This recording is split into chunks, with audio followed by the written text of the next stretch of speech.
Ya, entonces en honor al tiempo vamos a partir la exposición. Andrés, ¿cómo estamos? Hola Viviana, ¿cómo estás? Bien, ¿y tú? Bien, sí, nervioso, para variar. Sí, es, es mi primera vez, chiquillos, así que sean gentiles, por favor. Ya, entonces vamos a omitir las preguntas complejas. Eso, gracias. No, para nada, siéntete con calma. Vale. Parece que hay alguien que tiene el audio Al tiro abierto, lo el hago. audio, ya, para que vayan. Quizás se va a escuchar un poco desfasado, entonces si alguien lo está siguiendo por Facebook Live y lo está siguiendo paralelamente por Zoom, que silencie Zoom o Facebook Live viceversa para que no se haga acople en la conversación. En esta oportunidad vamos a iniciar nuestro taller, eh, Inmunidad del rebaño, doctrina sanitaria del shock.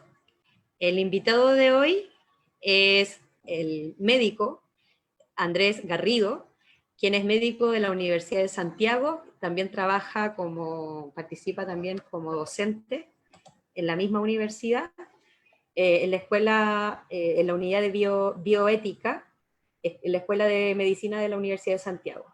También Andrés es perteneciente al movimiento revolucionario 18 de octubre. Eh, Como les dije, este taller se va a realizar tanto por Facebook y por Zoom. Tenemos Hernán, se va a encargar de ver las preguntas a través de Facebook y Carla a través de Zoom, ¿ya? Para que las personas que estén participando en una de estas dos modalidades vayan realizando preguntas, donde inicialmente el expositor va a presentar un poco la estructura de la conversación, va a dar inicio a una breve presentación y después vamos a generar esta especie de conversatorio. Dicho esto, Andrés, ¿cómo estamos para ya iniciar el taller? Ah, estamos listos. Sí, ¿Estamos listos? Ya, genial. Así que les empecemos. voy a pedir que silencien los micrófonos. Quienes vayan ingresando también a Zoom, vayan silenciando los micrófonos. Así que muchas gracias, Andrés. Bienvenido.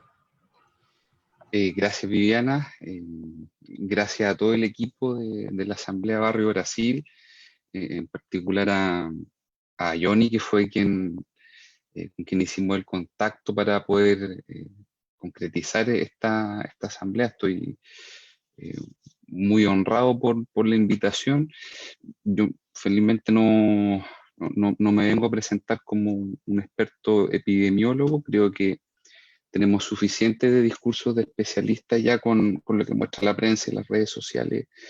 Mi intención inicial, según lo que habíamos conversado, tenía que ver con realizar una descripción más bien de medidas de protección, algo que ya se ha visto bastante, pero en definitiva, luego de conversar con el equipo de la Asamblea, pensamos que era una mejor alternativa eh, hablar de otros temas que no se hablan habitualmente en relación a lo que está ocurriendo en el país y en el mundo en relación a la pandemia. A ver, el objetivo de esta presentación, que se había armado un- un PPT aquí para presentar, pero al final decidimos no presentarlo de esta manera por considerarlo aburrido.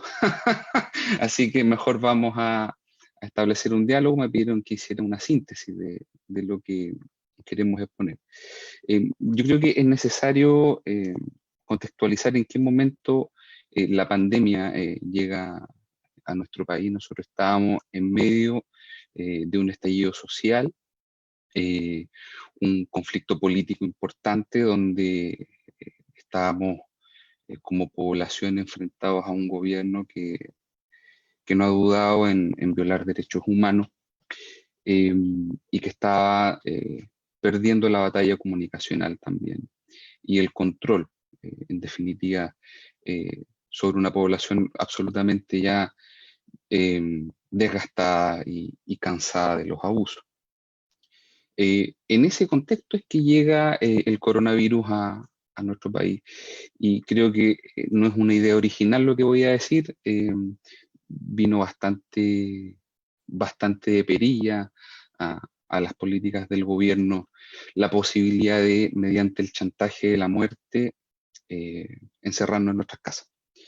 Y no solo encerrarnos, sino también encerrarnos con el miedo de morir, con el miedo de contagiar, con el miedo de perder cosas, con el miedo de perder personas, con una modificación radical de nuestros estilos de vida, lo que sin duda, en función de la tesis de Naomi Klein y la doctrina del shock, viene a someter las conciencias y los cuerpos de los ciudadanos y confinarlos en sus casas, facilitando mucho el control de lo que era una revuelta social plenamente justificada.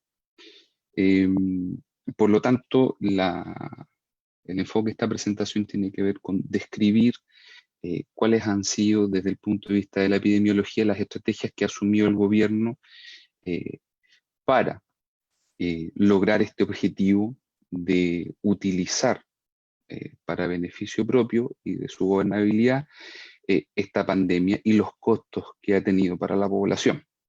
Esa es la síntesis de la presentación y hablar un poquito de cuáles son nuestros desafíos como ciudadanos y como comunidad organizada.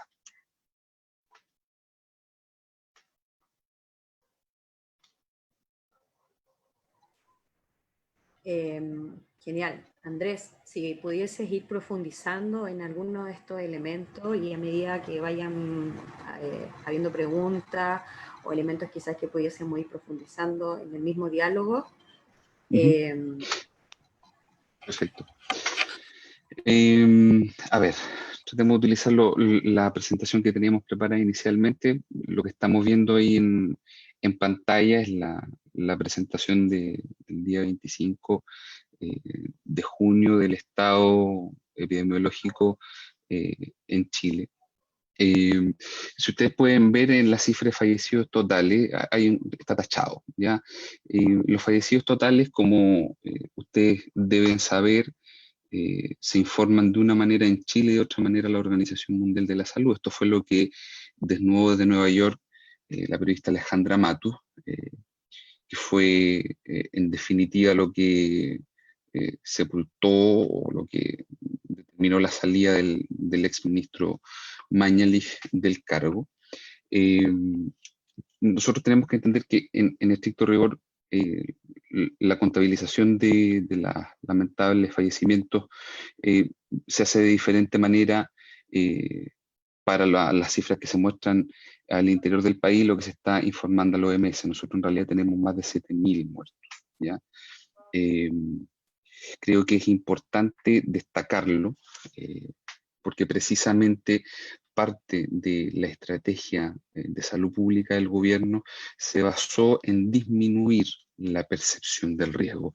Por lo tanto, tenemos que transparentar esta cifra, algo que fue muy claro desde el inicio del manejo de la pandemia, fue constantemente relativizar el impacto o el peligro que representaba esta enfermedad para la población, señalando que podía presentarse como una gripe muy leve, que eran muy pocas las personas que podían ser severamente afectadas, señalar que los contagios no iban a ser tantos, etc. Esto es desde un inicio, ni siquiera estamos hablando de los discursos posteriores de la autoridad y la llamada nueva normalidad. Estamos hablando desde un inicio, se presentaba esto como una condición que iba a ser bastante leve. Perdón. Por lo tanto, me parece relevante señalar que los elementos de transparencia son... Perdón. Ese es tuyo, ¿no? Sí, es mío, era un reloj, disculpe. No hay problema. Los elementos de transparencia de la información fueron gravitantes en cómo se han dado o cómo ha evolucionado el manejo de la pandemia en Chile. A ver, desde el punto de vista de la epidemiología, y de la gestión de la pandemia, como veníamos conversando, entender que la epidemiología se encarga de entender, de estudiar la distribución de los determinantes de cierta enfermedad o condiciones de salud y utilizar este cuerpo de conocimiento en su aplicación para controlar, en definitiva, ¿no? De manera general, y esto es importante que lo entendamos, la epidemiología se basa de dos principales estrategias para manejar, en este caso, una pandemia. Son las estrategias de supresión y de mitigación. Esto es muy relevante. Ambas estrategias no son contradictorias ni excluyentes y la utilización de ambas define lo que se constituye una política sanitaria y esto es el rol del Estado, ¿ya? La supresión, por un lado, tiene que ver con detectar a estas personas que están enfermas y evitar que sigan esparciendo la enfermedad. ¿Ya? O sea, el famoso concepto de aplanar la curva, nunca debió ser aplanar la curva, siempre debió ser suprimir esta cuestión. Y por otro lado, la mitigación, que tiene que ver con reducir el impacto en personas que ya están enfermas, reduciendo las consecuencias de esta enfermedad sobre los individuos y sobre la población. ¿Ya? Estas dos estrategias, insisto, no son excluyentes, es importante que entendamos la diferencia de cada una, porque a partir de esto es que podemos entender esta idea de la famosa inmunidad de rebaño, que es lo que ha estado circulando las últimas semanas y que la ministra vocera de gobierno negó alegremente dentro de una entrevista en uno de estos matinales. Entonces, ¿qué es la inmunidad de rebaño?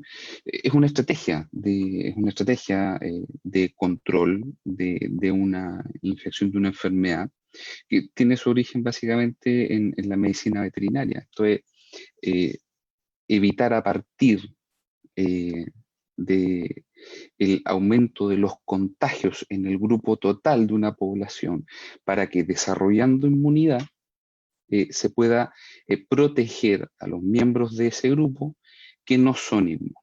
¿Ya? La estrategia básicamente consiste en que se enferme el ganado para que en definitiva se transforme en una especie de escudo protector de la enfermedad para aquellos que no son inmunes. O sea, se favorece la infección.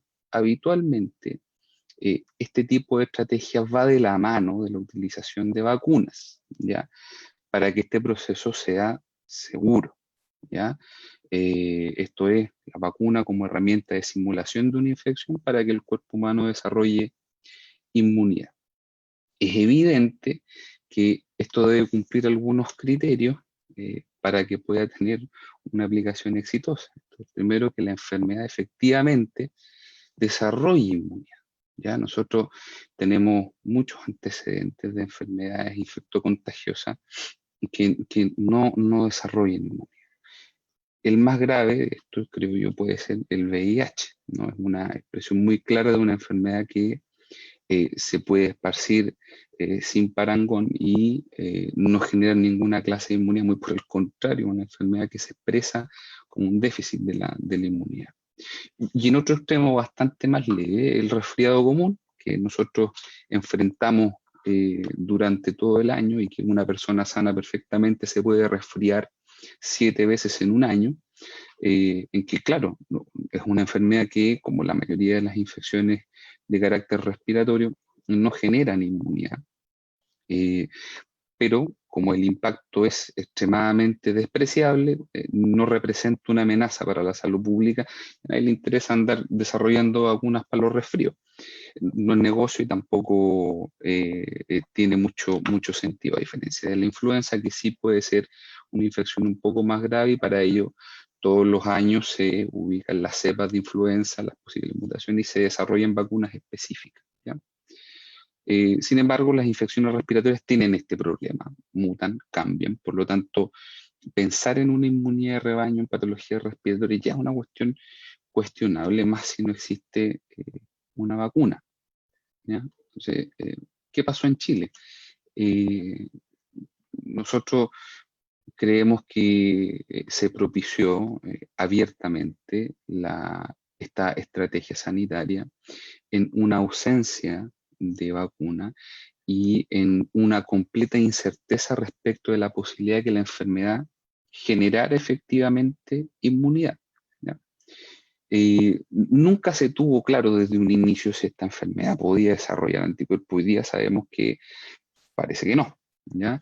A partir de mayo, por lo menos, del 11 de mayo, en que se publican una síntesis en la revista americana de medicina, eh, se descubre que en realidad es muy poco probable que se genere inmunidad, tampoco se es claro respecto del periodo en que esta inmunidad perdura en el cuerpo, ¿ya? O sea, que las personas desarrollan anticuerpos efectivamente contra la enfermedad, pero no es claro que estos anticuerpos permanezcan para siempre y tampoco que estos anticuerpos desarrollen efectivamente la posibilidad de no volver a contagiarse, ¿ya? Entonces, en esta lógica de la inmunidad de rebaño, había que considerar sin duda un principio de realidad biológica. No todas las enfermedades contagiosas que se contraen producen inmunidad. Y en el caso particular del SARS-CoV-2, siendo un virus nuevo, era una apuesta extremadamente arriesgada y peligrosa asumir que efectivamente esta enfermedad generaba inmunidad. Entonces la pregunta que se empezó a realizar los últimos días, bueno, ¿fue esta la política de salud que se implementó en Chile? Y en esto yo quiero darle la palabra a quienes efectivamente emitieron las declaraciones y describieron desde un inicio cuál iba a ser la estrategia. Vamos a intentar proyectar el video, ojalá funcione, y me cuentan si se escucha y se ve bien, por favor. ¿Se escucha? No, mira, no se escucha. Lo que tienes que hacer en la parte Dime. de cuando dices compartir pantalla, hay Ujú. una parte que dice activar audio. Entonces ahí se escucha el audio del computador, de tu computadora también.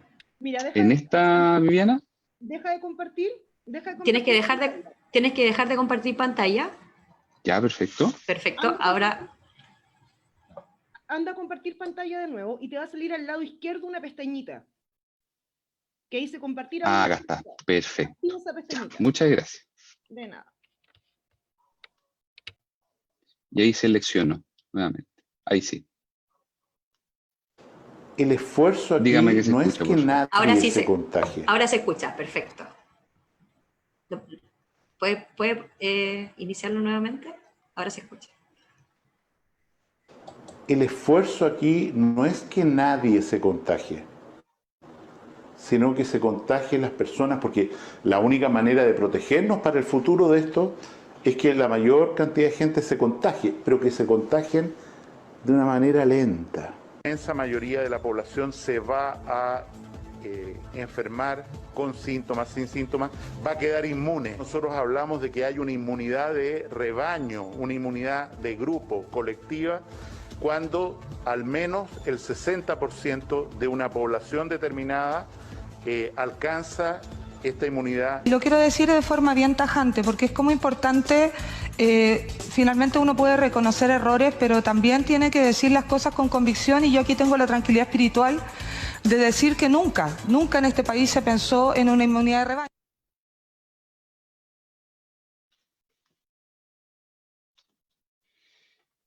Bien.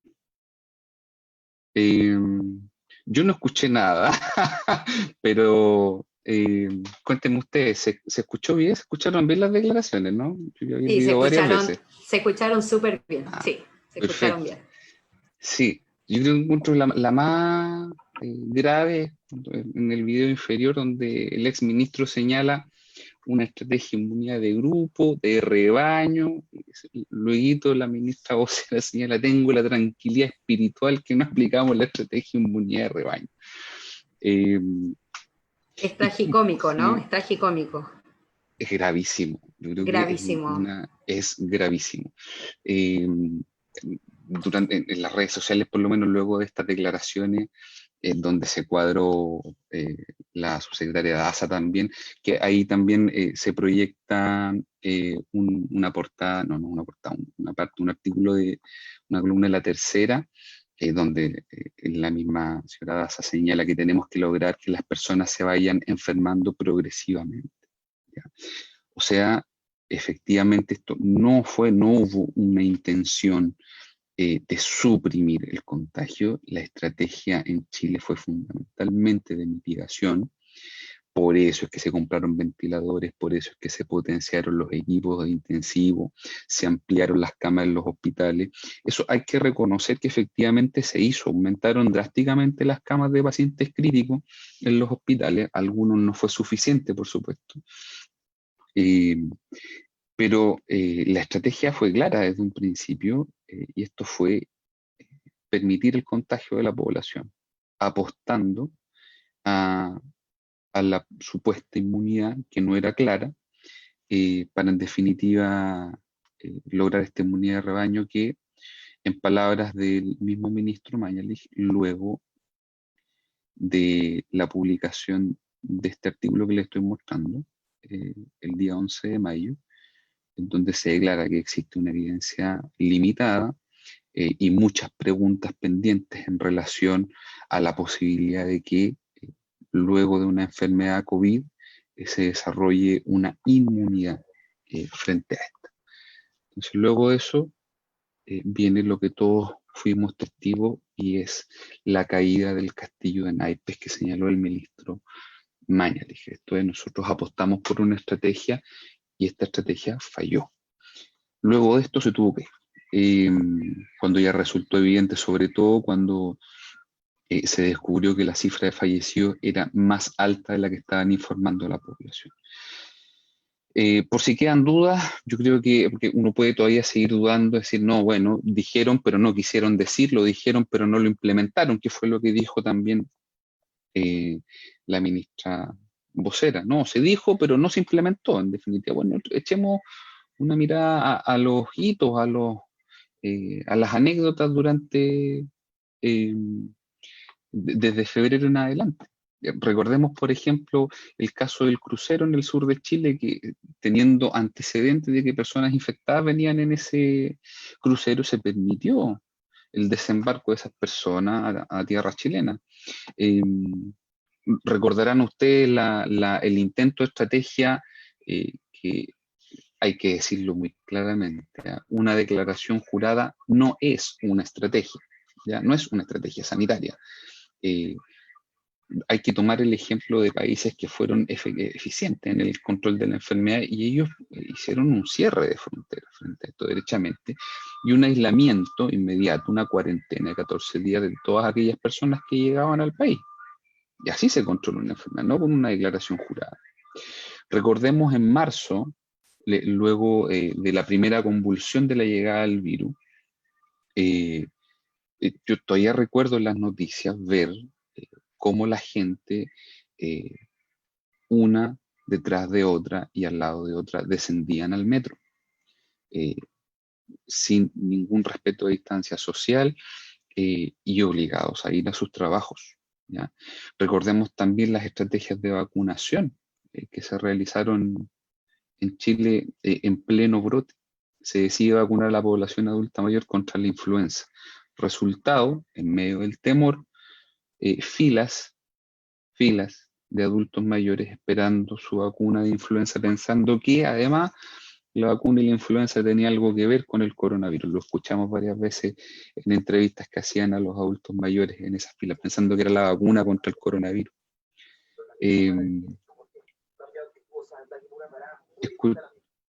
Escucho una voz ahí.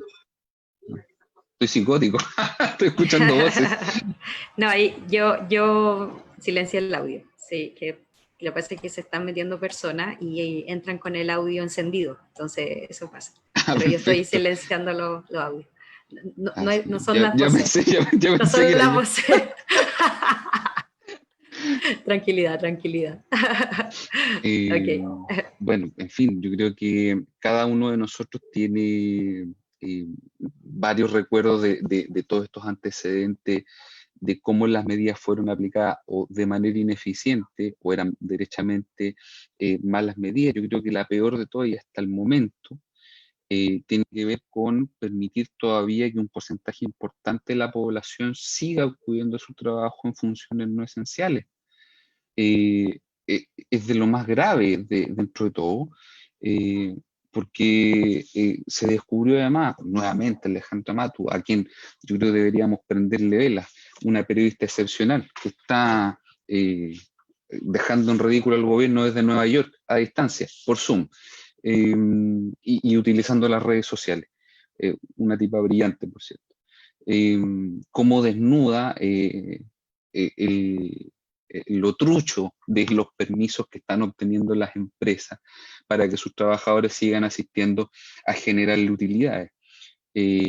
Claro, cambias el giro en el servicio de impuestos internos, dices que tu empresa presta ciertos servicios que no presta, por cierto, y logras obtener un permiso para que tus trabajadores sigan circulando. Entonces, así no se puede, por supuesto.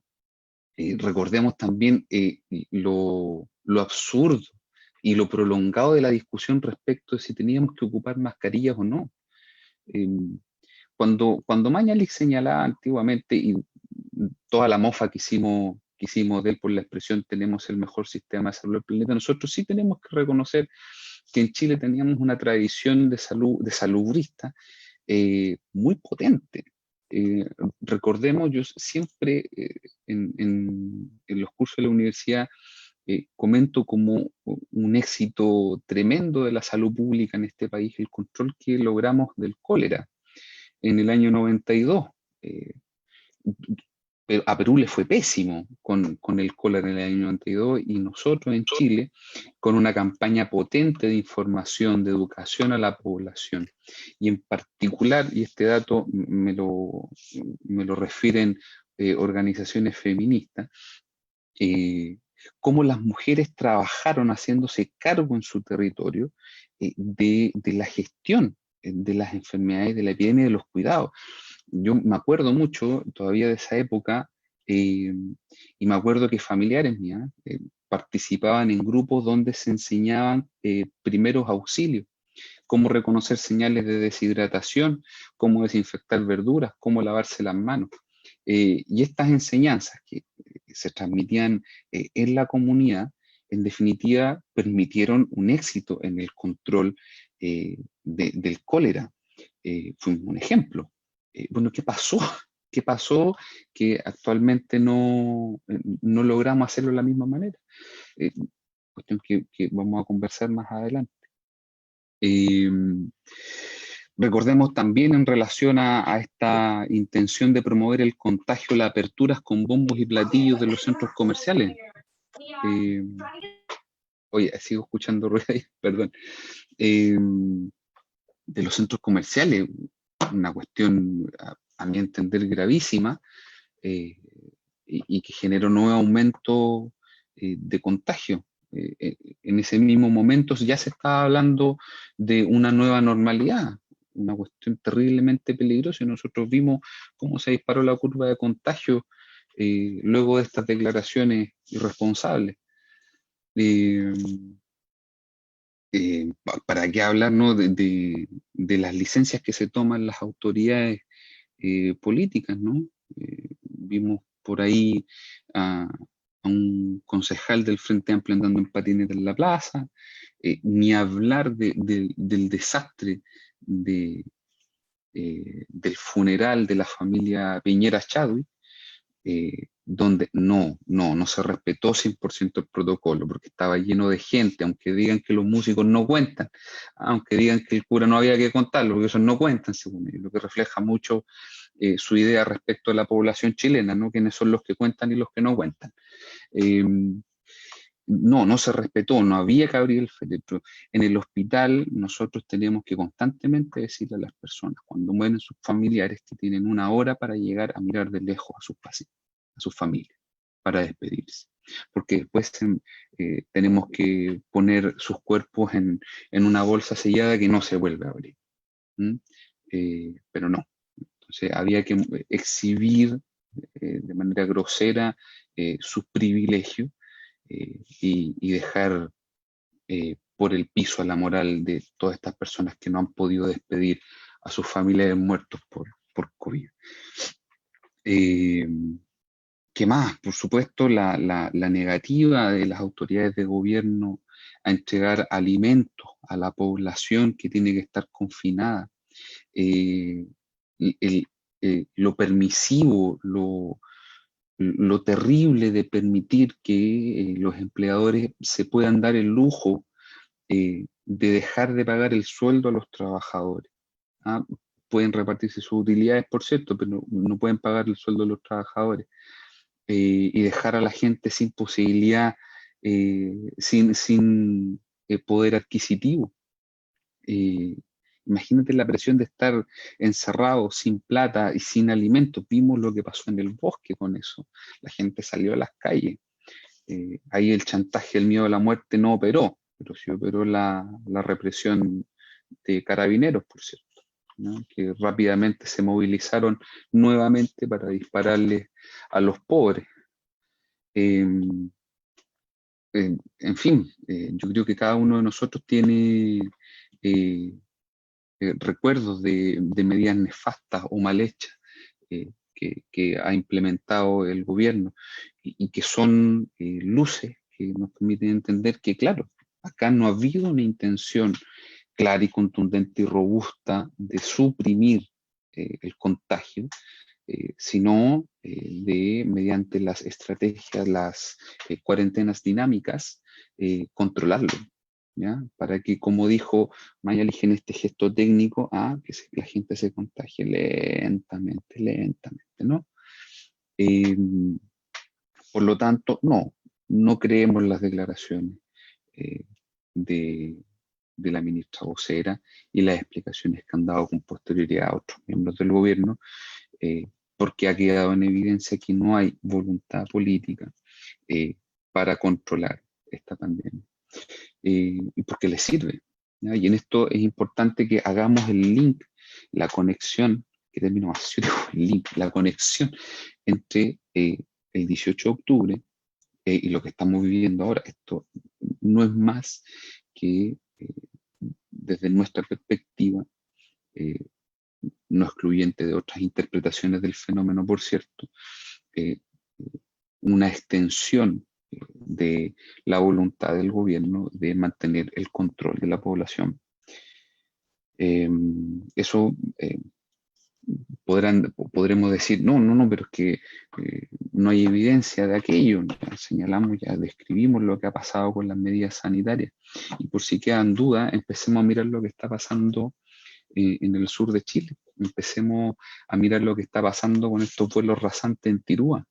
Empecemos a mirar lo que está pasando con los destacamentos militares que están llegando al sur, con los curiosos nuevos atentados terroristas en el sur de Chile. ¿Qué es lo que quieren conseguir con esto? ¿Es una amenaza? ¿Qué le están diciendo a la gente con esta agenda represiva que ha impulsado el gobierno de Sebastián Piñera en colaboración con varios partidos de la llamada oposición, la exconcertación, en particular la Democracia Cristiana, que les ha aprobado cada uno de sus proyectos represivos, endureciendo las penas para los que vulneran la cuarentena, endureciendo las penas para los que salen a protestar. Bueno, para eso sí ha habido disponibilidad, ¿no? Para una agenda que en otro contexto, no pandemia, no con el chantaje de la muerte, seguramente hubiese sido imposible que llevaran adelante. Por lo tanto, sí, creemos que hay elementos suficientes que justifican la tesis de que la gestión de la pandemia se enmarca en una doctrina sanitaria del shock, que busca modificar elementos de la institucionalidad, de las leyes, para favorecer el control del gobierno por sobre la población. Eso en términos generales.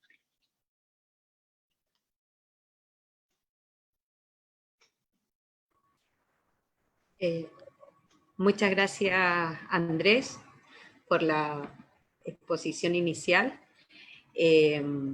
Vamos a hacer el tema de las rondas de preguntas. Si hay preguntas por Facebook Live o preguntas por Zoom, para que haya un orden, porque tenemos hartas personas en Zoom también. Les propongo que utilicen levantar la mano y Carla va dando las palabras para el tema de las preguntas. Yo tengo una pregunta inicial también, Andrés, a propósito de lo que señalaste con el sistema de salud. Hay un análisis tuyo que me parece bastante coherente en que el sistema de salud en Chile era un sistema ya precarizado, era un sistema de que la enfermedad que viniese no iba a dar abasto, ¿no es cierto? La diferencia que hay entre lo público y privado actualmente en Chile es de una violencia y de una diferencia económica, social, evidente, ¿no es cierto? Listas de esperas que en ningún gobierno, ni este gobierno ni los gobiernos anteriores, han podido controlarla. El tema de los insumos médicos, es un tema de la precarización constante. Desde ahí era como una historia ya contada, ¿no es cierto?, lo que iba a pasar con la llegada de una pandemia y con la llegada del colapso del sistema sanitario.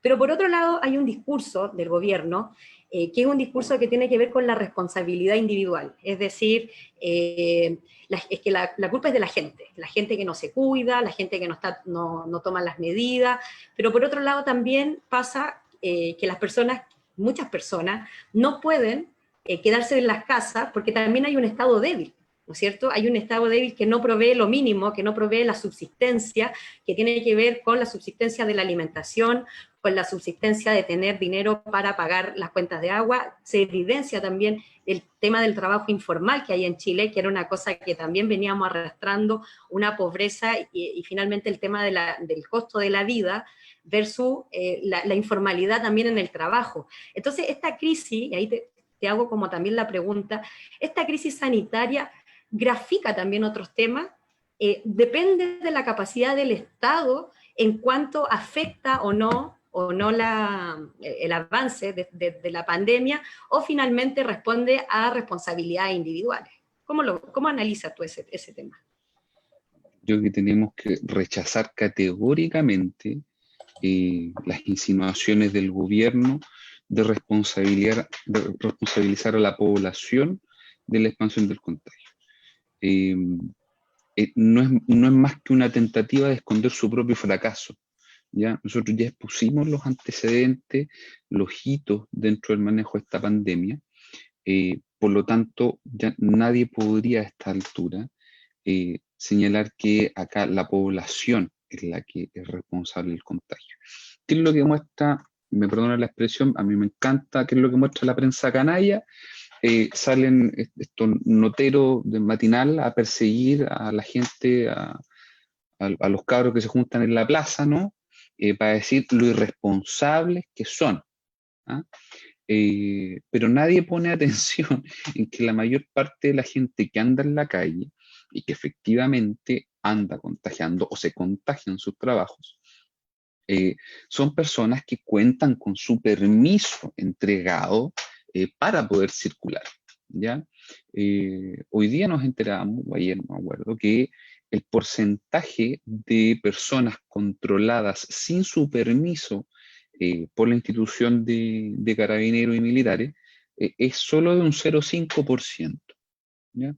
Solo un 0,5% de las personas que son controladas no portan su permiso. Significa que todo el mundo, todo el resto que anda en la calle, efectivamente, y que han sido controlados, están autorizadas para circular mediante los permisos que nosotros ya describimos hace un rato, que pueden ser algunos hasta fraudulentos, con modificaciones del giro, ¿ah? Para poder obtener este permiso trucho. Por lo tanto, no. Hay que rechazar categóricamente y hay que identificar las responsabilidades políticas en la gestión de la pandemia. En relación a lo que tú dices, Viviana, sobre los sistemas de salud y la desigualdad, mira, yo creo que no era tan evidente, en definitiva, porque había una cierta estabilidad precaria, y lo que viene a hacer el coronavirus es a evidenciar, a desnudarnos, a exponernos como lo que éramos, que nuestro modelo tan desigual, en definitiva, ha fracasado. Son 7.000 muertos. 7.000 muertos. O sea, ¿quién puede considerar esto, excepto cierto, un grupo de fanáticos extremistas de cierto sector político, que esto está bien manejado. 7.000 muertos, 7.000 familias, 7.000 hermanos, 7.000 hijos, 7.000 padres, madres, que han muerto por esta enfermedad, Viviana. Entonces, no, rotundamente no. No podemos asumir las responsabilidades de una mala gestión, ¿ya? Esto se ha permitido, ¿ya? Se optó por una estrategia y se fracasó. Y en lugar de reconocer el fracaso y de dar pie atrás y modificar la estrategia, se cambió de mono y se mantuvo el ritmo, ¿ya? O sea, es la misma estrategia la que estamos siguiendo ahora, no hay ningún cambio, ¿ya? Siguen todavía, por ahí anda una portada del diario La Segunda diciendo una leve luz de esperanza, han disminuido los contagios. No han disminuido los contagios, lo que ha disminuido es el testeo, ¿ah? Como dijo este payaso de Trump, que estaban apareciendo más casos. Yo que les dije, no testeen más, ¿ah? Dejemos de testear para que dejemos de encontrar. Es lo mismo que está pasando acá, ¿ya? Ha habido un descenso durante 14 días seguidos del testeo, ¿ya? Por lo tanto, es evidente que vas a encontrar menos pacientes, ¿ya? No, esto es una epidemia que está fuera de control. Está fuera de control, no está controlada. Y en eso tenemos que ser categóricos. Andrés, tenemos algunas palabras pedidas para que vayamos haciendo una ronda, ¿te parece? Ya. Mira, Ceci, puedes darte el audio, desmuteate, como se dice por ahí, para que puedas intervenir. Y después Kevin, tiene la mano levantada. Vamos, Ceci.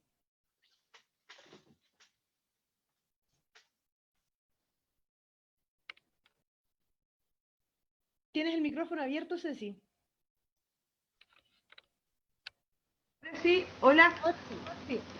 Sí, hola, hola Andrés, ¿cómo estás? Hola, Cecilia.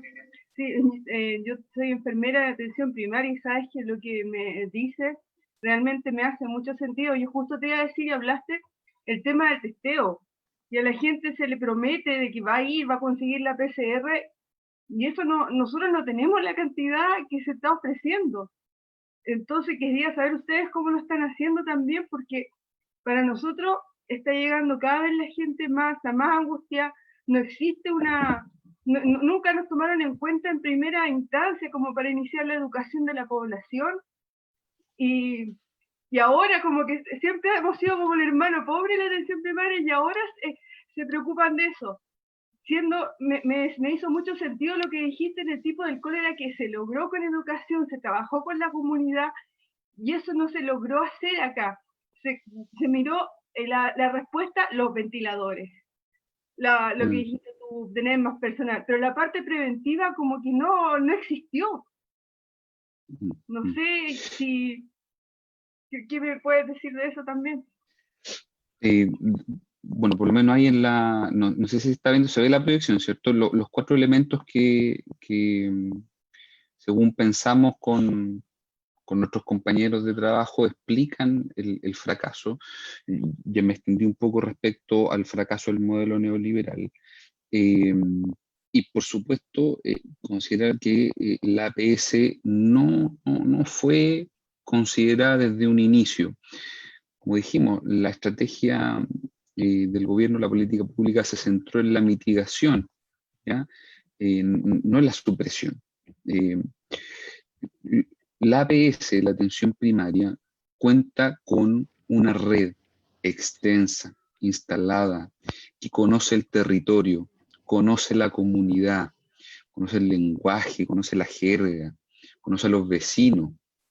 Era la mejor estrategia para controlar una pandemia, utilizar cada CEFAM como un centro centinela de lo que estaba pasando en el territorio.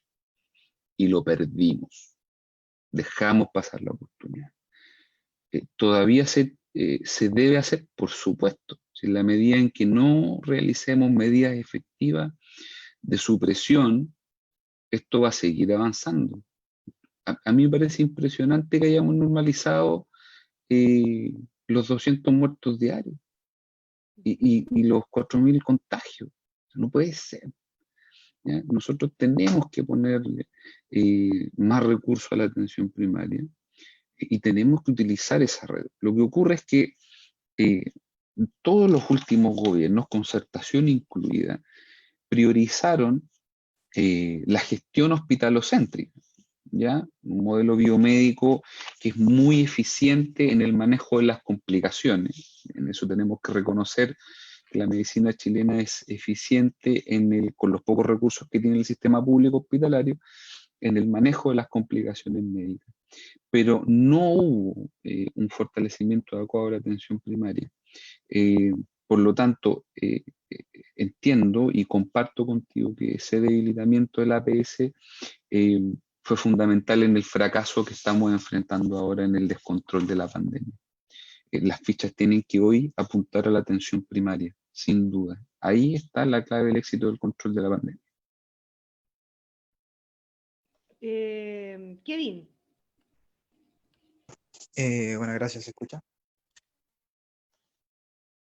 ¿Se Sí, escucha, se cierto? escucha perfecto. Sí, se escucha. Bueno, agradecido la presentación y como del discurso lúcido con respecto a los responsables políticos. Mi pregunta va más dirigida a lo que puede ser el protagonismo que tienen hoy las asambleas territoriales o podemos llamar también en otros términos las organizaciones populares. A propósito del mito que se ha dado en cuanto a lo que es el distanciamiento físico versus la mitología del neoliberalismo con respecto a la individualidad que se da en el distanciamiento social. ¿Cuál cree, como tú, puede ser el protagonismo de las asambleas territoriales? Y más aún lo que podría ser en conexión en términos sanitarios con la APS. Gracias, Kevin. A ver, a mí me parece que nuevamente haciendo el vínculo con octubre de 2019, octubre de 2019 favoreció nuevamente la organización comunitaria, la organización social.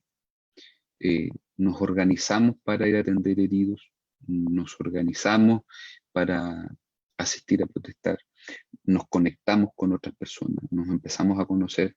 Yo creo que esa posibilidad, esa ventana que nos dio octubre,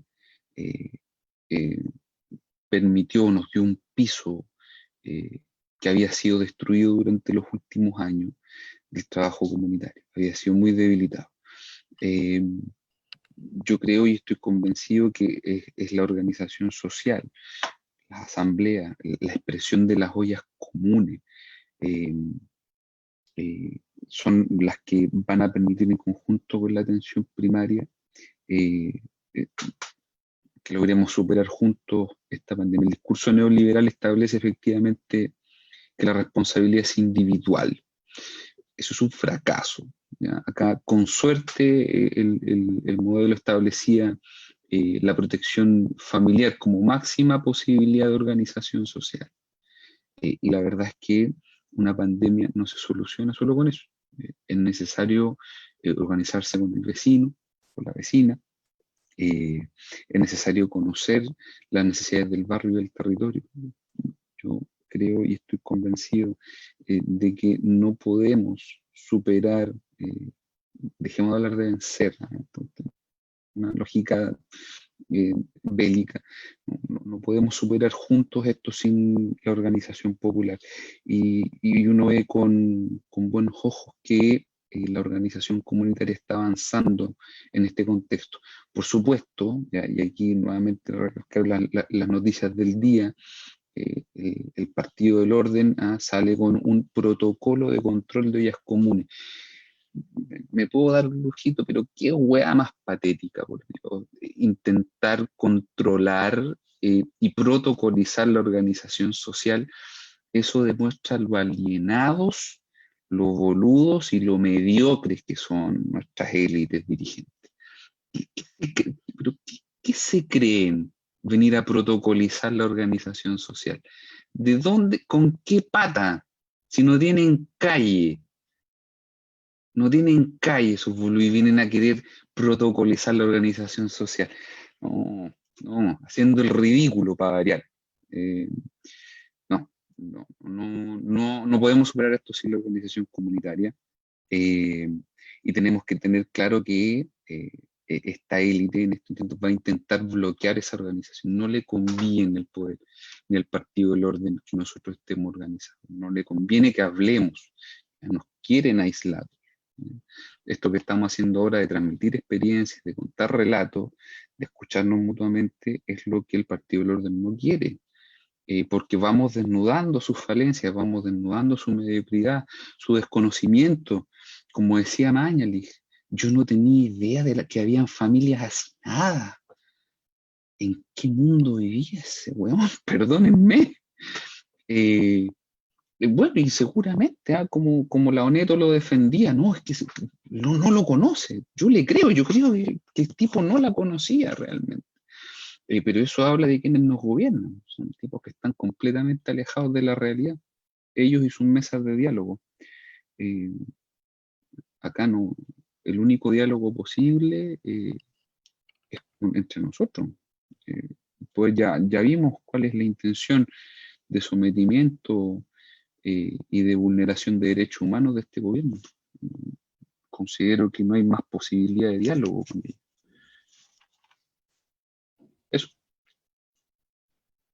Gracias, Hernán. También tiene, gracias, Andrés. Hernán también tiene una... Sí. ¿Se me escucha? Perfecto, Hernán. Ya. Andrés, mira, bueno, tú planteas claramente que la política del gobierno de manejo de la pandemia ha sido negligente, ha sido inepta, pero a la vez planteas el tema de la doctrina del shock. Entonces, en algún minuto uno se pregunta si es que acaso, más allá de que los gallos sean ineptos, sean negligentes, cometan errores, no existirá realmente una política que tiende a privilegiar, ¿no es cierto?, ciertas lógicas del neoliberalismo y de este gobierno, en la cual se asumen estos costos, en la cual a ellos les da lo mismo que hayan 7.000, 10.000 muertos, finalmente. Y les da lo mismo que hayan 250, 300 personas diarias y muriendo todos los días. Entonces, en esa delgada línea de negligencia, error o dolo derechamente, de asumir de que la gente va a morir igual y ellos a toda costa tratar de salvar, ¿no es cierto?, la economía y sus intereses, ¿cómo te posicionas tú en esa mirada o en esa interpretación de lo que está realmente ocurriendo desde esta gente? Sí, Hernán, yo creo que no son excluyentes. Yo creo que hay yo creo que acá hay dolo.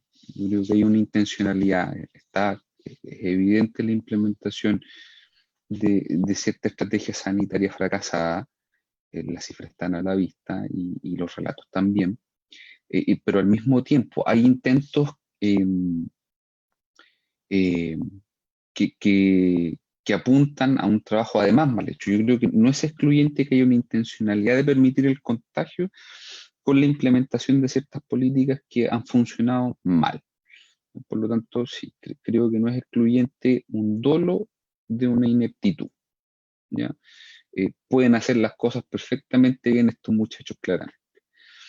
Y en relación a eso, yo creo que asumiendo que hay una política clara, que se enmarca en el control de la población desde el 18 de octubre, creo que en medio de esta rabia, de la tristeza que significa la muerte de más de 7.000 personas en Chile, tenemos el deber, Hernán, creo yo, de reflexionar sobre esto y pensar cuáles son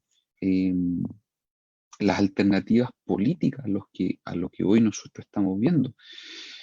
Hay discursos claros que se están enarbolando en este contexto. Por un lado el Partido del Orden, pero por otro lado hay claramente voces que están solicitando un gobierno autoritario. ¿Ya? No podemos dejar pasar que mucho del discurso del control militar está siendo muy aplaudido. Cuando sabemos que dentro del mismo cuerpo militar se ha mantenido bastante oculto, por cierto, pero hay ya un brote dentro del cuerpo militar, de andarlo más bien por la calle. Por cierto que tenemos que ser extremadamente críticos respecto a estas tentativas autoritarias. Y tenemos el deber de reflexionar todos en conjunto respecto a cómo reorganizar la oposición. Es una tarea pendiente. Yo anhelo dejar de ser un meme de cómo nos fraccionamos, pero es así, ¿no? Entonces tenemos el deber hoy de reflexionar de cómo nos reorganizamos como alternativa a esta tentativa autoritaria que nos propone el gobierno y los sectores más radicales de la derecha. Andrés, tengo una pregunta desde Face que dice así. Muchos Carla, no te escuché nada, se te cortó, te congelaste. Me quedé pegada. Sí, sí. Ya, ¿ahí sí? ¿Me escuchas bien? Ahora sí. Te escucho perfecto. Sí. Perfecto. Tengo una pregunta de Facebook. Dice, si han disminuido la toma de exámenes, ¿significa que habrá muchos que se contagiaron sin saberlo? ¿Qué pasa con esas familias? Después agrega, ¿qué significa que esto no terminará nunca? ¿Podemos estar seguros aún en cuarentena? Son varias preguntas. Quizás partir por la primera. Obviamente, dice, ¿significa que habrá muchos al disminuir la toma de exámenes que se contagiaron sin saberlo? ¿Eso es real? ¿Qué pasa con yo creo que la respuesta viene de la mano de la Escuela de Salud Pública de la Universidad de Chile. La Escuela de Salud Pública fue súper clara: vamos a dejar de ocupar los datos del ministerio porque son un desastre. Por lo tanto, efectivamente, lo más probable es que la población que esté contagiada y que está siendo informada diste mucho de la real. Así que sí, hay mucha más gente contagiada de la que está siendo informada, eso es evidente, ¿ya? Insisto, el respaldo lo da la misma Escuela de Salud Pública con su tremenda tradición académica. Por lo tanto, no, yo no le creo a las cifras del gobierno, no le creo a las cifras del ministerio, son un desastre y ya suficiente con los cambios de definiciones para intentar confundir a la población. Sí, son más personas de las que están comunicadas. ¿Es posible detenerlo? Por supuesto. Sí. Por eso estamos acá exponiendo y fomentando las estrategias que consideramos son las más efectivas en el control de la pandemia. La organización, transparentar la información es muy importante. Nosotros partimos mal con esto, partimos bajándole el perfil. No podemos continuar con ese error. Lo primero acá es que las cifras se transparenten. ¿Ya? Lo más probable es que no tengamos la voluntad del gobierno, pero debemos tener claro que el problema es claramente peor que lo que nos están informando. La organización comunitaria, la educación, conocer las medidas de prevención son las mejores herramientas que nosotros tenemos para frenar el contagio. Saber que las medidas de la higiene de manos, el uso de mascarilla, la protección ocular, reducen a un 2% la posibilidad de enfermarse. O sea, son medidas efectivas, ¿ya? La pregunta, y en esto yo no tengo la respuesta, es ¿cuál es el motivo del desconocimiento de estas medidas? Yo no sé cuántos comerciales ustedes han visto de prevención del COVID de manera seria. Yo me acuerdo de cabro chico que para el cólera pasaban el comercial del lavado de las verduras, pero a cada rato. Yo quería ver mono y a cada rato aparecían las figuras de las almejitas, los pescados cociéndose, las verduras cociéndose, y el lavado de manos, después de ir al baño, todo. Siempre era un mensaje continuo. Acá no lo tenemos, ¿ya? Y es de vital importancia en el control reducir. ¿Se puede controlar? Por supuesto. ¿Tenemos ejemplos en el mundo que lo han logrado? Hay. No me gusta compararme con Nueva Zelanda porque es una isla, pero lo ha logrado Nueva Zelanda.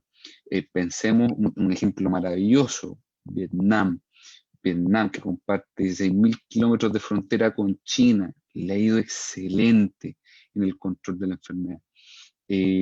¿Por qué? O sea, porque cerraron fronteras, porque hicieron cuarentena. Hay instituciones que son robustas en esto y en el control de la enfermedad. El problema es que nosotros lamentablemente, y esto sí es un problema de octubre, nos llega la pandemia con una autoridad completamente legítima. O sea, uno no va a confiar en ese que te estuvo disparando a los ojos hace un par de semanas, ¿ya? No es posible. Entonces, claro que el control, si tenemos esta dependencia individual del gobierno, es muy difícil. Pero con organización comunitaria e información y educación es posible. Así que sí, yo creo que se puede hacer. Andrés, una pregunta a propósito de lo que tú estás mencionando. En términos de educación comunitaria, ya que trabajamos con asamblea, ya que somos una asamblea territorial y trabajamos con otras asambleas también en diálogo, ¿qué tipo de entre comillas, educación o qué tipo de conocimiento podríamos nosotros socializar que sería útil también para prevenir esto? ¿De dónde podríamos tomar insumos para poder esto traducirlo en un aprendizaje colectivo? Acérquese a su CEFAM, ¿Ya? porque su CEFAM conoce estrategias, porque conoce el territorio, porque hay agentes comunitarios que están vinculados con ellos. Yo vivo en Conchalí. Ustedes son del barrio Brasil. Yo no tengo idea. Bueno, sí, algo conozco el barrio Brasil, sí, estudié en el Aplica, así que conozco los lares. Pero ciertamente uno no puede ser tan pretencioso. Hay cuestiones que son comunes para todos, pero no podemos ser tan pretenciosos de definir nosotros cuáles son las medidas para cada población. Si usted me pregunta qué sería lo más efectivo, acérquese a su CEFAM.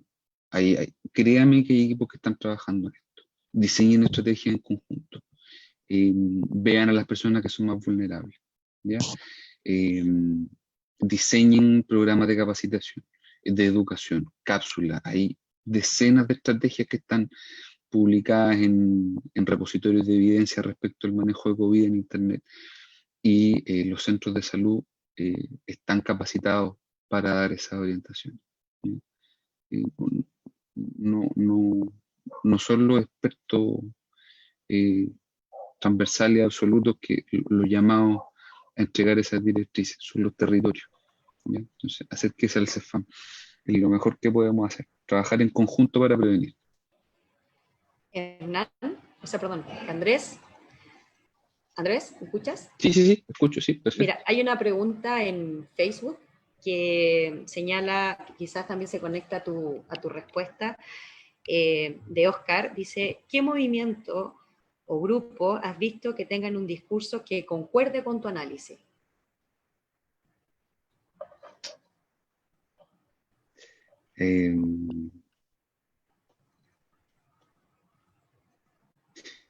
No lo sé, no entiendo muy bien la pregunta.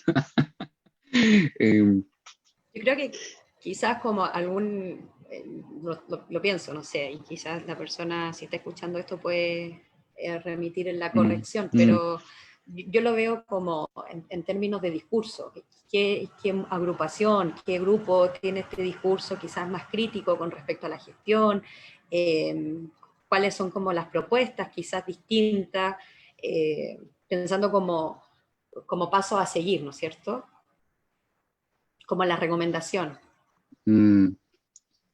Eso es como, ya, estamos intentando interpretar la pregunta, está difícil. Yo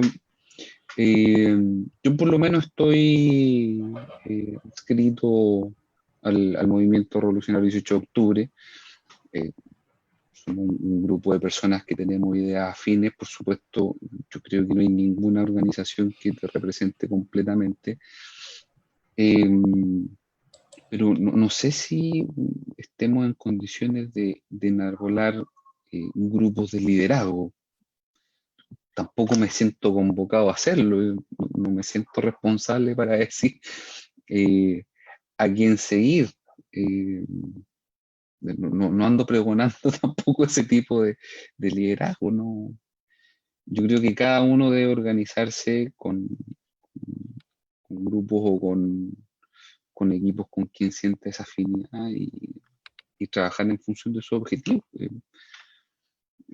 No me atrevería yo a indicar a nadie como la alternativa correcta a seguir en esta situación. Andrés, como otra pregunta, en cuanto a las proyecciones quizás más políticas en términos de plebiscito, ya que se está levantando hay una carta que anda dando vuelta que está en contra del plebiscito, de que hay otra urgencia en el país, pensando en la crisis del COVID, etcétera. ¿Cuál, a tu juicio, es la urgencia de cambiar o no cambiar una constitución para también apaliar quizás los costos económicos y sociales que devienen de esta crisis sanitaria también, de la crisis, porque aquí ya hay un tema de crisis económica, ¿no es cierto?, que se está graficando, hay familias que están pasando hambre, da la impresión por el análisis que tú estás realizando que esta cuestión no tiene una salida en el corto plazo, hay una profundización también de la crisis.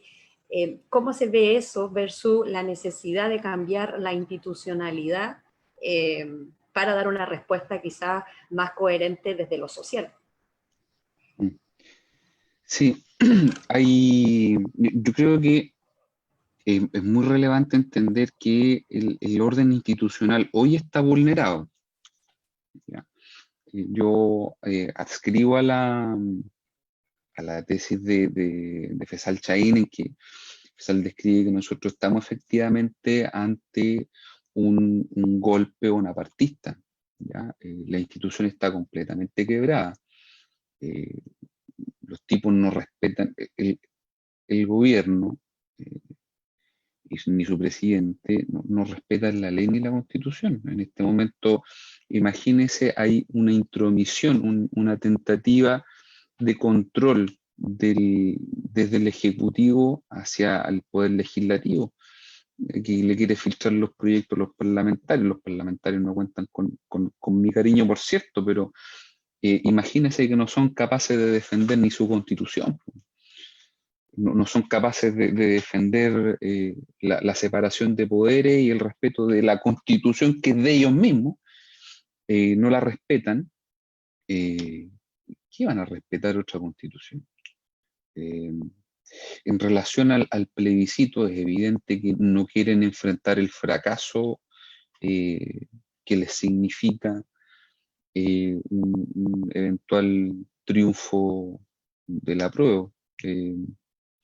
Si usted me pregunta a mí, yo tengo mis distancias respecto a ese proceso, porque es un proceso constituyente que ha sido acordado con muchos secretos por parte de la clase política, ¿ya? Y se hizo con ruido de sables de por medio. O sea, no fue trivial la presencia de los militares en la plaza en Valparaíso. Recordemos que cuando se fuerza este trucho acuerdo por la unidad, había amenaza militar de por medio, ¿ya? Por lo tanto, ya a mí me parece que las reglas del juego ya están un poquito zanjadas de antes. Para mí siempre lo más relevante de esta votación fue el triunfo de la prueba aplastante que iba a representar un rechazo al gobierno actual. Y por supuesto que a mí me interesa la posibilidad de un proceso constituyente, con asamblea constituyente.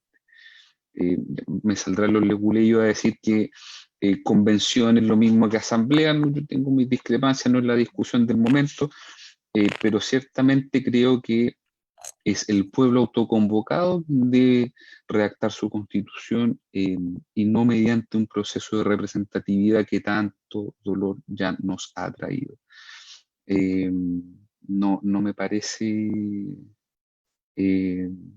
justificada tampoco esta tentativa de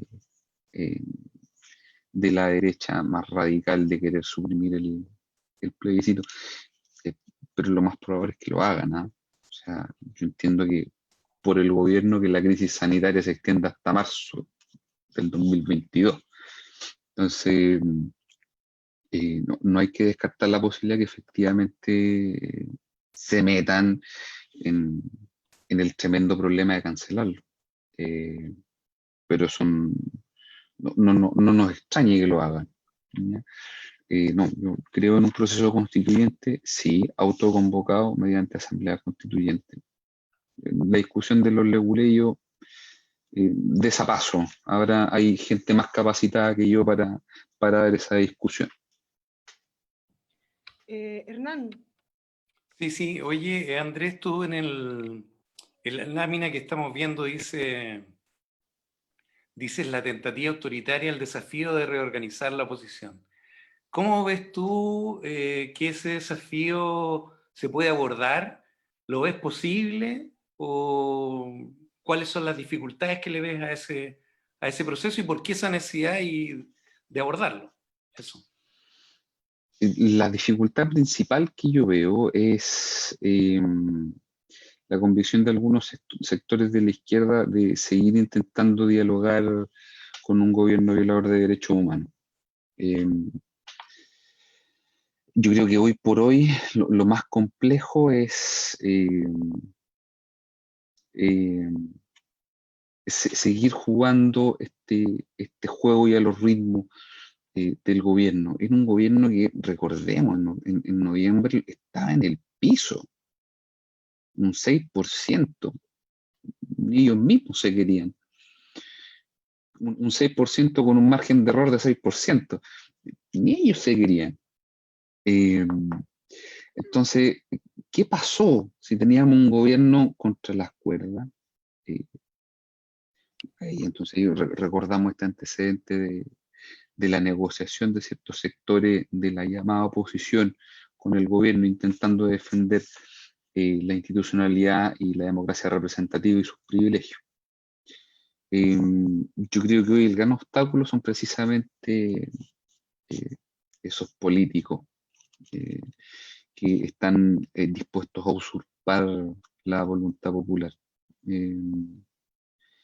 ¿Cuál es la esperanza que yo veo en esto o cómo podríamos avanzar? Tiene que ver con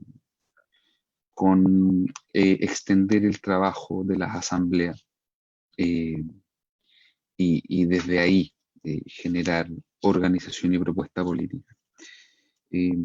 Yo no soy cientista tampoco, soy médico, recuerdo, pero me parece que no es posible sin las bases, no es posible sin las asambleas. Y a esta altura tendríamos que tener por lo menos todo el acuerdo que con un gobierno que viola derechos humanos, que nos mata, no podemos seguir negociando. Eso yo creo que es el gran tope.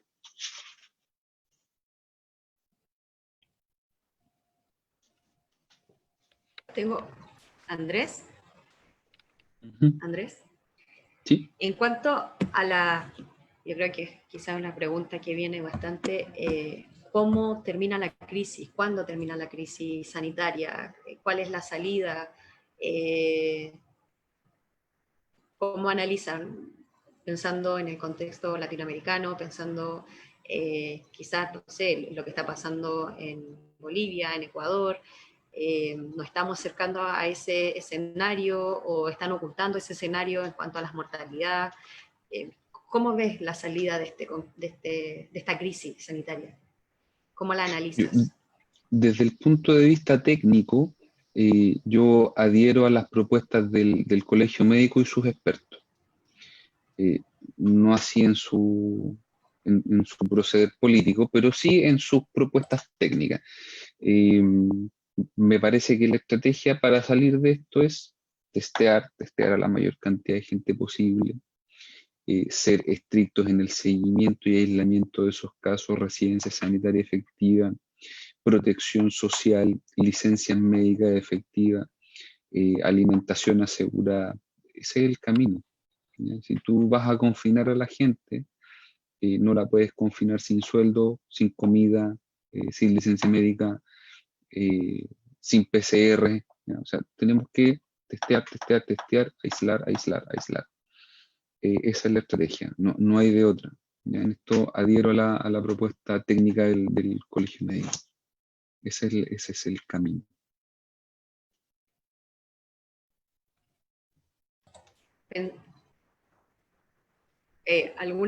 ¿Alguna cifra de mes? ¿Cuándo más o menos podrías decir más o menos cuándo se podría volver a esta, entre comillas, cierta normalidad?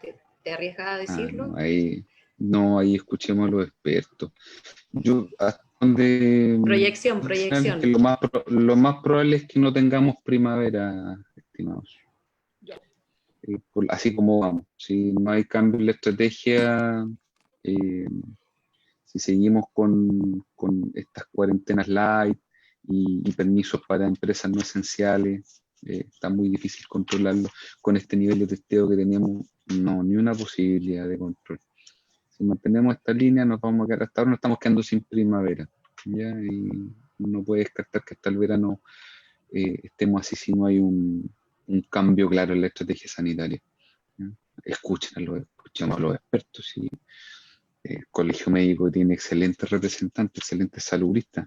Me consta que los miembros del Consejo Asesor Presidencial son tipos de excelencia también. Han renunciado algunos, por cierto, destacados. Pero el doctor Bernucci del Colegio Médico es un tipo genial, un tipo brillante. Y ahí están todos decepcionados de lo que está haciendo el gobierno. Da la impresión que no escuchan a los expertos. Por lo tanto, sí, la única salida que yo le veo es que se tomen medidas de supresión inmediata. La estrategia solamente de mitigación ha sido un fracaso. Así que sí, supresión. Testear y aislar. Para que podamos salir y tener verano. Primavera ya no creo.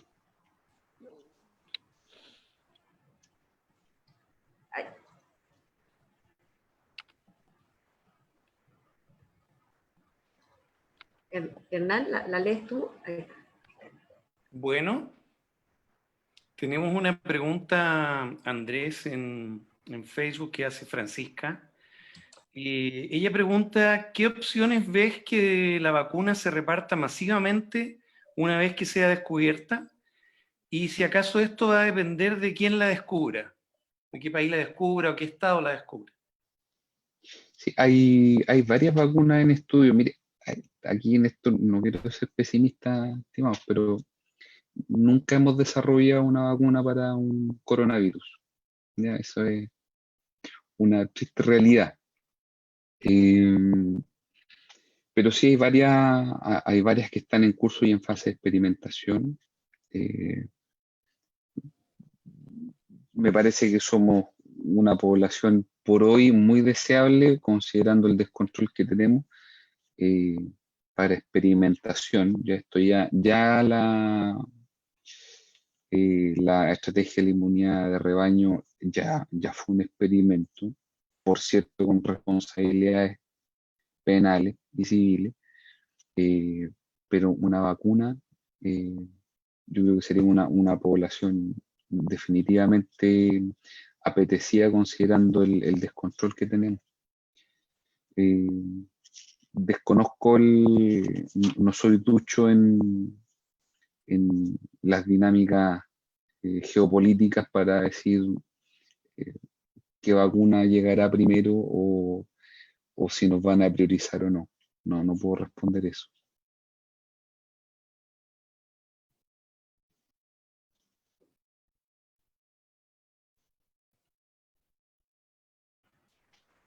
Andrés, Uh-huh. como última pregunta, hablando ya de las políticas y de las políticas represivas que se están actualmente aprobando, la naturalización de los militares en las calles, la militarización en los espacios públicos, ¿no es cierto? ¿Cómo analizas esos elementos cuando ya acabe la crisis? O sea, ¿cómo eso vendría quizás siendo una respuesta? ¿Cómo lo ves en términos de crisis, la militarización de los espacios y de la vía pública? Horrendo. No sé cuál. Yo nunca he visto que esta estrategia del toque de queda tenga alguna evidencia de efectividad en términos del control de la pandemia. Para mí es evidente que el objetivo es otro. La presencia de los militares en la calle es evidente que se trata de una amenaza constante a la población. Desde el punto de vista sanitario, uno ve cómo los tipos manipulan los papeles y los permisos sin lavarse las manos entre medio, y no me digan que no. Uno ve a Carabineros como toma papel tras papel tras papel, en ningún momento se lavan las manos, ni idea de lo que andan transmitiendo. Somos burocráticos, esta cuestión de andar con el papelito insoportable. Pero claro que me parece terrible insistir en esta estrategia de criminalización de la población y de militarización de la vida. Es terrible esto de estar viviendo con tipos que están con fusiles controlándote. Liberales de cartón, ¿no? Que defienden este tipo de sociedades. Son autoritarios nada más, liberales.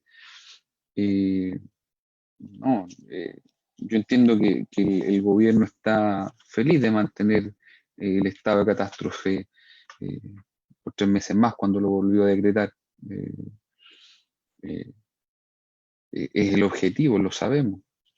Así que es parte de las políticas que nosotros debiésemos rechazar también. No más militarización.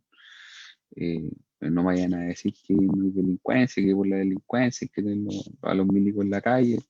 Ahí estamos viendo los funerales narcos, estamos viendo los portonazos, igual que siempre. Ahí están, a plena luz del día o en la noche, con toque de queda o sin toque de queda. Me parece una política inútil. La policía y el ejército está ahí para controlar otro tipo de iniciativas. No están siendo efectivos en el control de la pandemia, me da la impresión.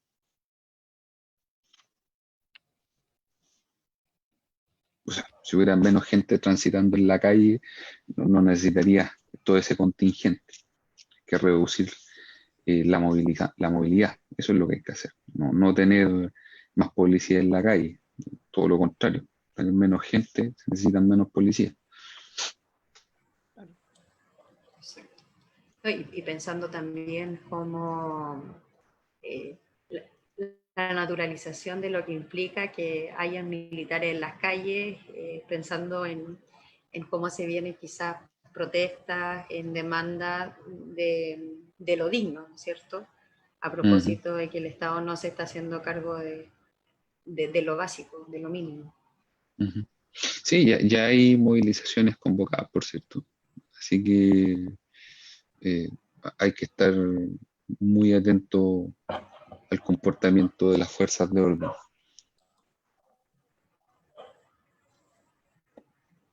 Okay. Andrés, creo que... aquí hay otra pregunta. Dos preguntas. Yo leo la de Mario y tú la de Johnny, ¿te parece? María Pizarro, ¿sí? María Pizarro, perdón. Yo leo la de María Pizarro. Dice, entendiendo que tardaremos en volver a una normalidad, comilla, ¿cómo articular y enriquecer el proceso constituyente en un territorio tan diverso, y ese tan diverso, como Santiago Centro en plena pandemia? Compartir experiencia personal en tu comuna si hay tiempo, gracias.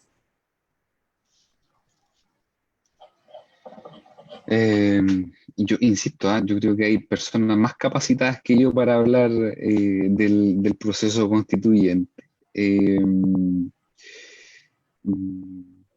No sabría muy bien cómo responder esa pregunta en particular. Yo creo que tenemos recursos de sobra para ponernos en contacto entre los distintos grupos de organización. En Conchalí funcionan asambleas. Yo creo que cada uno de nosotros debiese buscar buscar dónde están funcionando asambleas en su territorio y ver la posibilidad de sumarse. Hoy es un deber integrar estas instancias de organización comunitaria. Y en relación al proceso constituyente, con mayor razón, siendo consecuente con lo que defendí hace un rato, me parece que no puede ser mediante representantes, sino con propuestas emanadas de las bases. En esto sí la responsabilidad es individual, en ubicar su asamblea y vincularse de manera activa.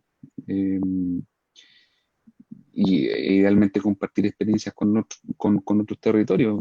Yo pertenezco a otra organización y estamos acá conversando con el Barrio Brasil. Así que yo creo que los recursos y la información está disponible para seguir enriqueciendo este tipo de conversaciones y de organización. Bueno, mira, yo creo que para ir cerrando está muy buena una pregunta que hace Johnny Ferrada, que es un compañero de la Asamblea, que es una pregunta doble justamente. Él pregunta, en primer término, dice, ¿tener más ventiladores es una solución para frenar la mortandad o es tan agresivo el virus que es difícil ya salir de la ventilación? Esa es una pregunta, estrictamente como del tema de manejo sanitario. Y después dice, ¿y cómo se ve en un verano por altas temperaturas? ¿Habrá un segundo estallido social dentro de este verano? Entendiendo como ejemplo Estados Unidos y sus manifestaciones. Esa es la pregunta. Dos tópicos completamente diferentes. Un saludo al Johnny. Gracias al Johnny estamos acá. El que te contactó, ¿no? Genial, genial. Sí, un abrazo a Johnny. Sí, tremendo, un gran amigo. Lo dijimos desde un principio, las estrategias de supresión no son excluyentes de la estrategia de mitigación, ¿ya? Por lo tanto, por supuesto que es necesario que existan ventiladores y personal capacitado para hacerlo.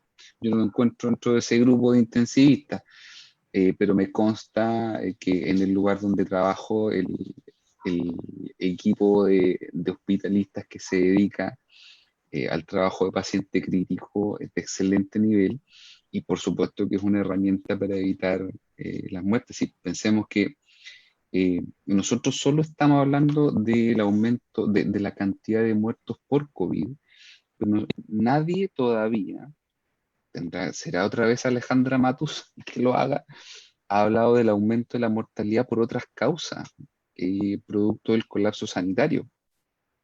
Por lo tanto, ¿es necesario ampliar las camas de unidad de paciente crítico? Sí, indudablemente. Más si no existe control, pero hay que definir los niveles. ¿Ya? El nivel hospitalario tiene que encargarse de estas estrategias de mitigación, el aumento de camas, perfecto, maravilloso. Atención primaria tiene que dedicarse a otra cosa. Prevención primaria, prevención secundaria, seguimiento, trazabilidad. ¿Ya? Son funciones distintas que son complementarias, no podemos... no es la una sin la otra, sino vamos a fracasar igualmente. Y en relación al estallido, el estallido no se ha acabado nunca, que no hay estallido 2.0, la gente tiene rabia en la casa, está amenazada de muerte, es el problema, y eso es lo que estamos denunciando, que hay un gobierno que nos amenaza de muerte, tanto por enfermedad como con bala. Entonces, sin duda, la gente está cansada, pero sí, imagínense, solamente estos días se rechazó o se vetó la prohibición del corte de servicios básicos. Empresas de servicio que se han hecho millonarias en las últimas décadas y que hoy día me van a decir que están en crisis con las burradas, con las estratosféricas cifras que cobran por sus servicios.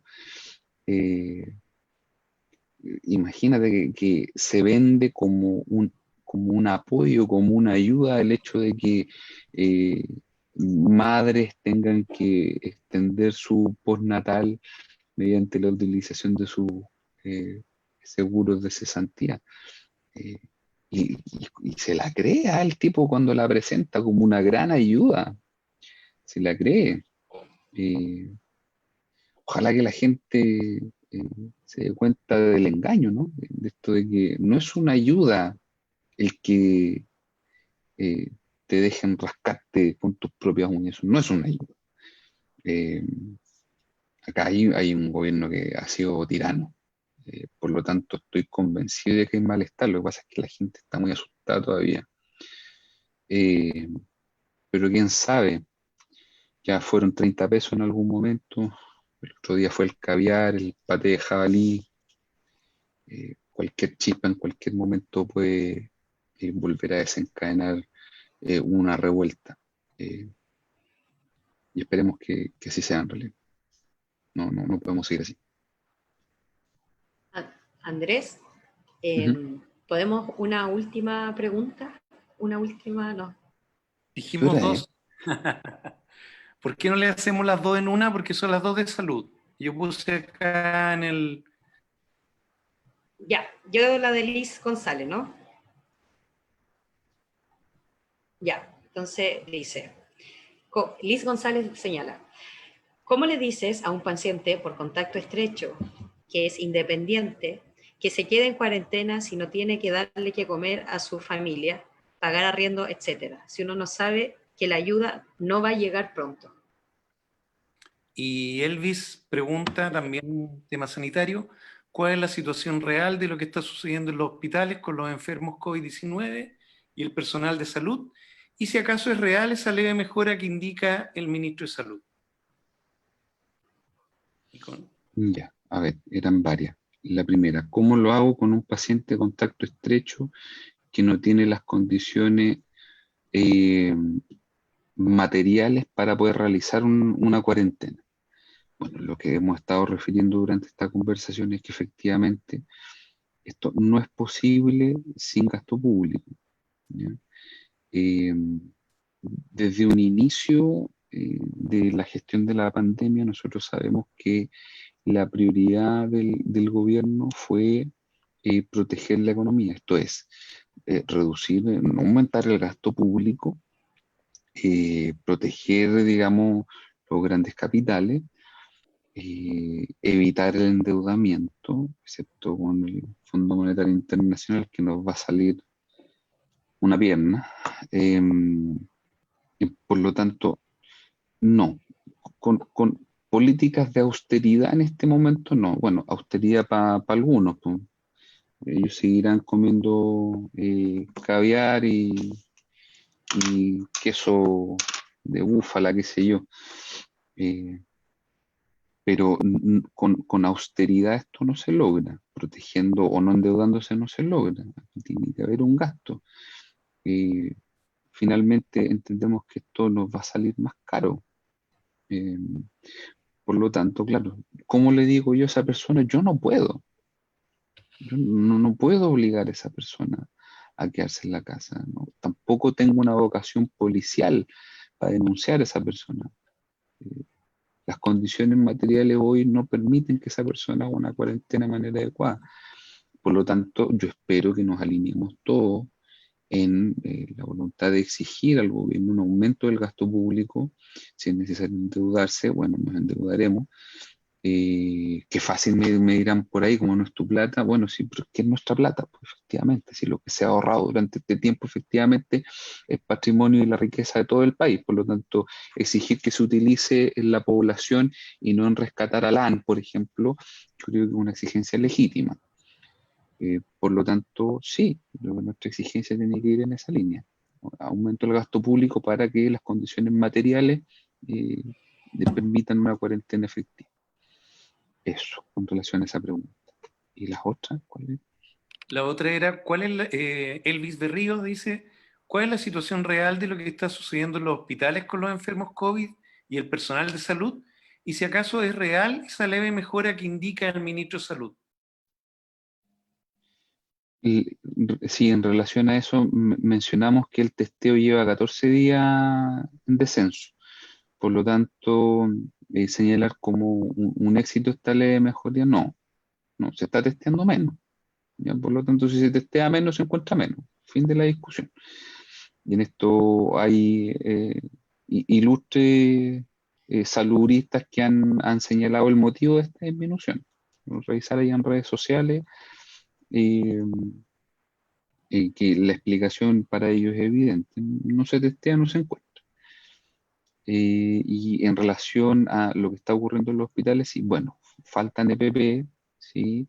eh, yo no conozco la realidad de todos los hospitales de Chile, sé que la realidad de San José es dramática. eh, Hay algunos otros hospitales que están en mejor condición que otros, eh, pero hay mucho contagio entre los funcionarios, mucho cansancio en los funcionarios.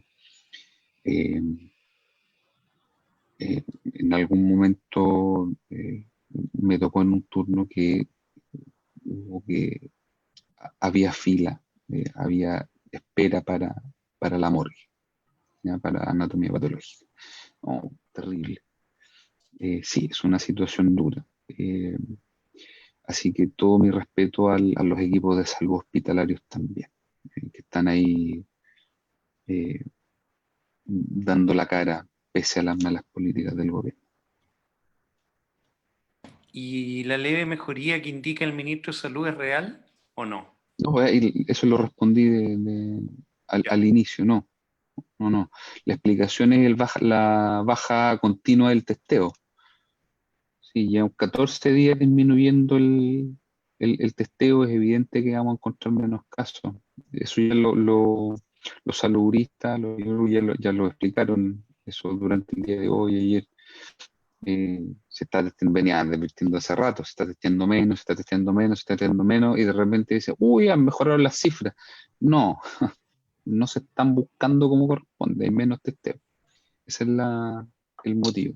Y en eso yo escucho a los expertos en eso. Muchas gracias, Andrés, por el conversatorio. Inmunidad de rebaño, doctrina sanitaria del shock. Voy a recordar igual que Andrés pertenece al Movimiento Revolucionario 18 de Octubre, es docente de la Universidad de Santiago, en el área de la unidad de bioética de la Escuela de Medicina USACH. Te queremos agradecer como Asamblea Barrio Brasil, porque tuvimos la atención de más de 40 personas en este taller. Lo vamos a seguir repitiendo a través de Facebook, lo vamos a subir también a YouTube para que quienes no pudieron sintonizarse lo puedan también escuchar. Hubo personas también que preguntaron si es que si lo podíamos mandar en audio. Nosotros no lo vamos a transformar en audio, pero sí creo que Hernán explicó cómo hacerlo para que también tengan acceso como una especie de podcast. Así que eso, Andrés, muchas gracias. Creo que tu A intervención ustedes, y tu análisis es lamentablemente, quizás no hubiese sido lo que uno quiere escuchar, ¿no es cierto? Lo que viene no es muy positivo. Estamos en la gestión de un gobierno que no se ha hecho cargo responsablemente, sino más bien nos ha utilizado como bien dice el título, ¿no es cierto?, como un rebaño, en una constante experimentación que nos ha costado la vida y nos va a seguir costando la vida, si no es por el tema del COVID, también por lo que viene con respecto al hambre. Revelador el análisis que señalaste, también nos marca a nosotros la responsabilidad social, la responsabilidad política de seguir organizándonos territorialmente, seguir ayudando a través de las distintas colaboraciones que nosotros como Asamblea se están realizando con el tema de las ollas comunes, la articulación también con otros territorios para seguir uniendo fuerzas en este contexto. Te queremos, reitero, agradecer tu observación y tu análisis desde tu área también. Yo en esto quiero señalar que detrás de esta ponencia está el trabajo de mucha gente del movimiento 18 de octubre y el GDM, así que en realidad humildemente, no con falsa modestia, de verdad que las reflexiones que están acá son resultado de muchas conversaciones, de mucho trabajo de muchas personas. En realidad, los parabienes para el equipo del GDM y del movimiento 18 de octubre. Eso. Gracias, Genial. compañero. Gracias por habernos acompañado. Listo, un Así gustazo. Lo pasé súper. Vamos a seguir, seguimos Que en estés muy contacto. bien. Oye, viste que no era tan difícil las preguntas, estuvieron todas correctamente realizadas, así que súper bien. Todo bien, todo bien. Voy a Sí, dejar de excelente. transmitir en Facebook Live. Hay que grabar en Tú me Facebook decís Live. cuándo corta.